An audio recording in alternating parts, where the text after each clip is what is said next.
Hey you guys, so jumping straight into this video, I'm using a liquid illuminator underneath my foundation. So this is the first part of my makeup routine that I apply when I really want a very intense highlight. You'll see it at the end of the video, but these are the areas I apply it in. This is optional, definitely not something I do every time, but it is something that I wanted to show you guys, so it's in the video. I'll be using the Milani 2-in-1 foundation.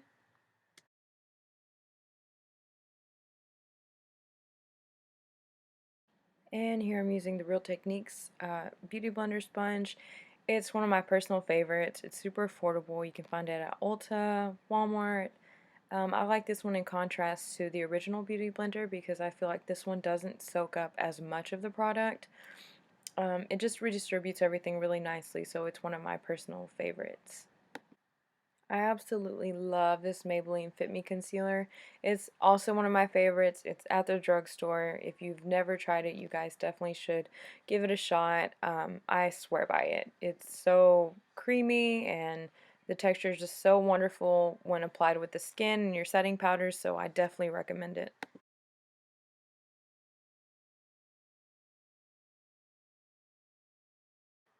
These are all the general areas that I like to apply my concealer. It just helps everything flow and it keeps everything balanced.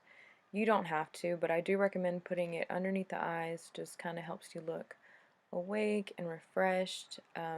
This is probably my favorite part of the whole foundation, highlight, and contour routine is the actual highlighting. I don't like to apply more than one layer of concealer, so I go in with a lighter hand and just to make sure that I don't lose any of the color, so I spend a little more time blending here, but I do go in with the lighter hand, so keep that in mind when you're doing this portion. This is such a staple product, but it's with good reason. It's amazing. It's the Laura Mercier Translucent Setting Powder. I always press the powder into the cap just to make sure that there are no clumps in the setting powder right before I press it over all of the areas that I concealed. And I gently press it in to all the concealed areas. You're not, again, keep a light hand on this portion of your makeup. I use liquids to contour, so I'm using the LA Girl Pro Concealer. These are super cheap and I feel like they're really easy to blend out. So these are some that I personally love to contour with.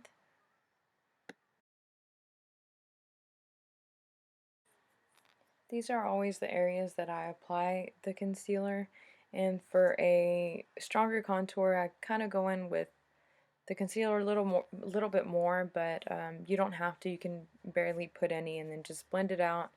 But I'm using a contour brush here and I'm blending all of it together and blending it out.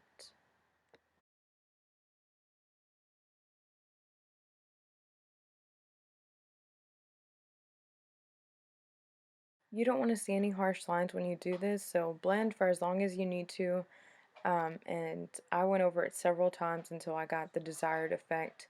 I also go in with a beauty blender in just a second and you'll see that I blend the top of my forehead. It wasn't blended enough for me, so I went back in and just kind of eased the lines a little bit and made everything just kind of merge together.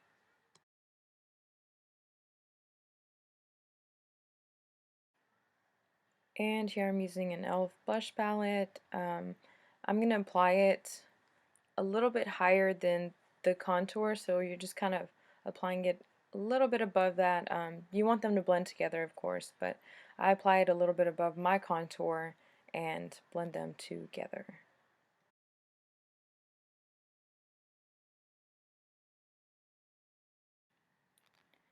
This isn't really required, but the bulbous region of my nose, I like for it to appear a little bit slimmer, so I do contour my nose with whatever's left on my brush. Just kind of drag it straight down and make the nose look a little bit thinner. But then again, here I am, I'm blending. That is just out of habit, but that's just it makes everything look seamless, and I love to have a really blended look, so I'll go over it over and over again, this time with a fluffier brush, and just drag it in all the areas that are shown. It's just super important, makes everything look really good, gives you that airbrush finish. I'm applying the setting powder underneath the contour, just gives it a really sharp look. I never do it, but for the sake of this video, I wanted you guys to see it's an option. And I'm using the Artist Couture Illuminati highlighter. It is a loose powder. So if you guys remember at the beginning of the video, I used a liquid highlighter. Here I'm going over it with the loose powder. The reason I use both is to have a really intensified look. I just feel that it really makes it look really resilient and gives it that pop. So I use both, but of course you can use just one or the other. If you use just the liquid one, it's very subtle and it looks really natural when you use it with your foundation. But if you use the powdered one, sometimes it just doesn't look as intense, I feel. So that's my reasoning for using both. And now I'm just going to brush off the excess setting powder that I used underneath my contour. You can see how it kind of defines the whole look and makes it look really, really sharp. And here I'm using CHIANTI by STILA. It's one of my personal favorites right now, and I'm going to use it with a wine-colored lip liner. It's a really old one, so I don't even know who made it, but just a general rule of thumb that I like to use for lip liners is I go about a shade or two darker than the lipstick I'm using, but there are people who use the exact same colored lip liner as the lipstick, so it's all in preference. That's just mine.